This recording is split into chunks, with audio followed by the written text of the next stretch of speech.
No battery lasts forever, and that includes the one in your key fob. But fortunately, replacing it is easier than you think. All you need is a small, flat blade screwdriver and a new battery. In this case, a CR2032 3-volt. First, slide the mechanical latch on the back of the key fob sideways and remove the emergency key.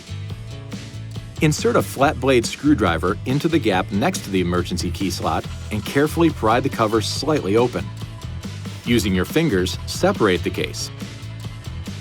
Then use the screwdriver to pry out the old battery. Insert a new battery with the positive pole facing down. Put the case back together and snap it shut. Now, just reinsert the emergency key and you should be all set. This video is not intended to take the place of your owner's manual. For complete details and other important safety information, please see your owner's information.